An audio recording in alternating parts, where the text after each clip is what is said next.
We left Jericho before the sun cleared the horizon, not because we wanted to, because we needed to. Even in the early light, the heat lingered, caught low in the land, pressed into the dust, rising slowly as if it had nowhere else to go. Ahead of us, the road began to lift, not sharply at first, but steadily. The Jericho Road. I had heard of it. We all had. The road where Jesus told the story of the Good Samaritan. The road where a man was beaten and left half dead. The road where some passed by and one stopped. I thought about that as we began to climb. It was not a road that hid anything. It exposed rock, dust, drop-offs, and people. So many people, more than yesterday. The crowd had thickened into something that felt almost like pressure. Bodies moving upward, voices overlapping, footsteps uneven. It was hard to find the space, harder to think, harder to pray. I tried anyway. Lord, someone brushed past. A man spoke loudly beside me. A child stumbled and cried. The prayer slipped again. This is the cross, I thought suddenly. Not in theory, not in reflection, right now. Francis slowed ahead of us, raised his hand. We gathered as best we could along the edge of the path, though the path itself kept moving around us. This road, Francis said gently, has always been like this. He gestured slightly. Crowded, exposed, unforgiving. Claire stepped forward. And it is on a road like this that Jesus walked. Colby nodded. From Jericho. He set his face toward Jerusalem. I felt that. Jesus had come through Jericho. We knew that. Zacchaeus, the blind man calling out, Jesus, son of David, have mercy on me. He had passed through. He had healed. He had called. And then he had turned toward this, toward Jerusalem, toward the cross. The Desert Father spoke quietly. The road does not become easier as one approaches obedience. That stayed. Francis continued, Today we walk with Veronica. The name moved differently than the others, not official in scripture, but known. Claire spoke softly.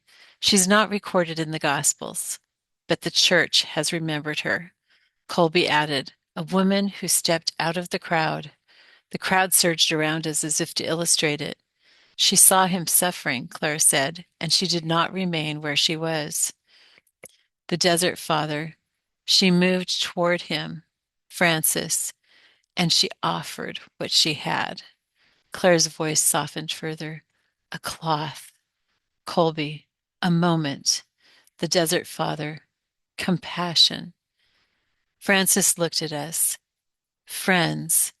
Do I have the inner strength to go against the crowd? I looked around. The crowd pressed forward. No one stopped. To be compassionate and merciful toward the oppressed. A woman tried to adjust her load. People moved around her. When the clouds obscure the day, will I blend into the shadows or strain to glimpse the sunlight? Claire added quietly, on every suffering face you encounter, do you discern the image of Jesus? Silence, or rather, stillness within noise. Francis nodded. We walk. And we stepped back into the flow. The climb began in earnest. This was different from the days before. Not just distance, not just heat, effort. Each step required something. My hands tightened on my walker. My arms adjusted. My breathing shortened. The road narrowed in places, forced us closer, closer to each other and closer to strangers. There was no avoiding anyone now.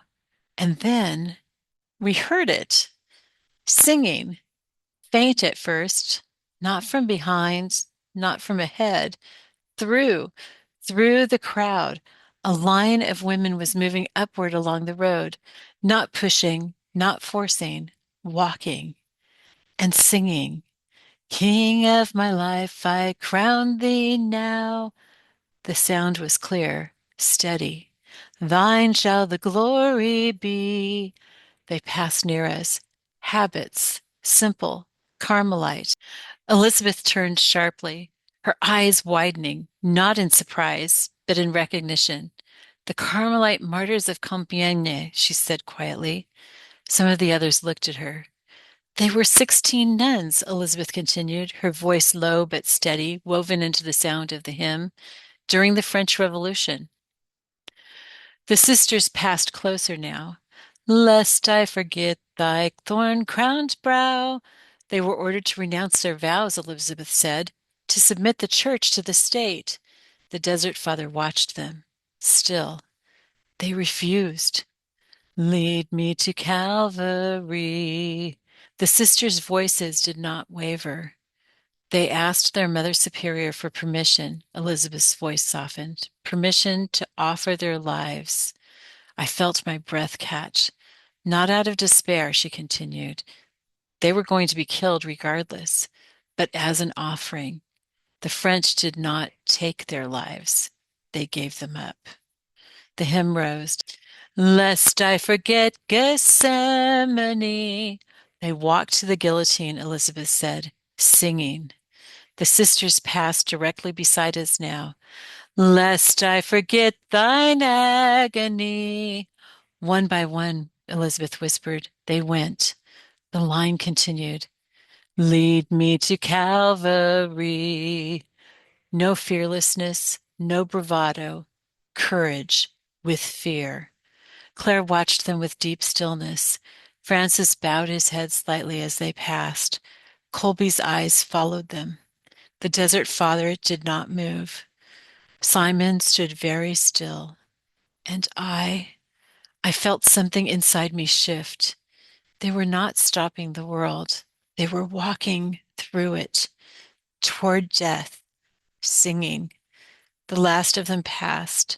The song lingered, then faded. The road closed again. The climb continued, and something in me knew.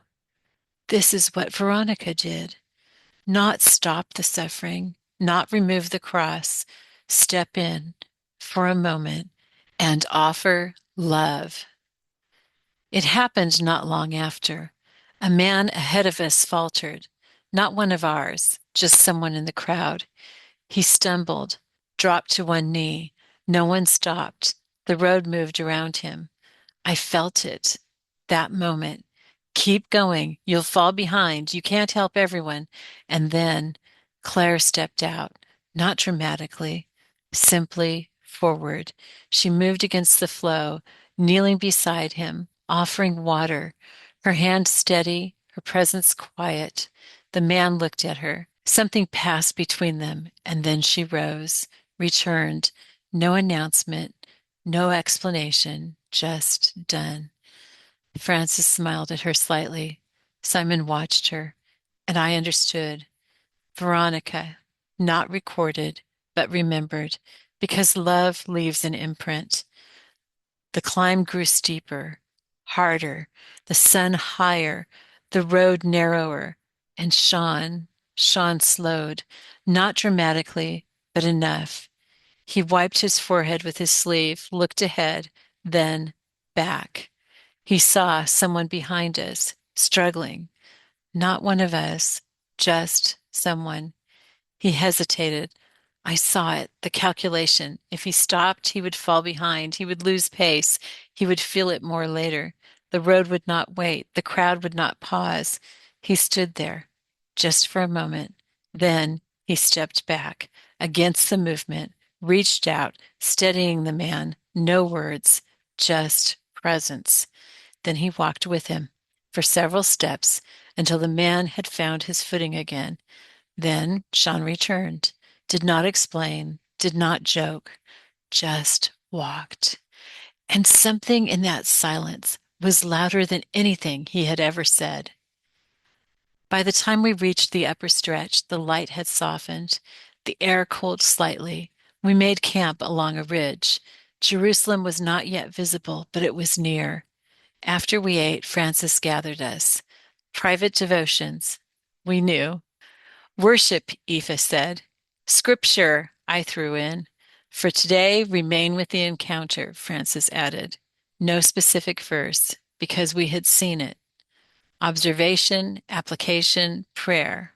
Write or draw and give thanks. Go. I found a place along the edge, set my walker beside me, sat slowly. My body was tired, deeply. Worship. Lord, oh my Lord. I stayed there. Then observation. I don't like stepping out. I don't like inconvenience. I don't like having attention drawn to me. I don't like falling behind. That was hard to admit. Application. Love is costly, but small and immediate. Prayer. Lord, help me see you in the face in front of me. A breath. Help me step out. Another. Even when it costs me, I sat with that. Around me, everyone had found their place. Claire, Francis, Colby, the Desert Father, David, Mom, Dad, Maria, Lucia, Aoife, Sean, Simon, Elizabeth, Liam, all quiet now. And for the first time that day, I understood something I had not fully seen before. The cross is not only endured, it is met in the face of another. And sometimes the holiest thing we can do is step out and wipe the face of Christ.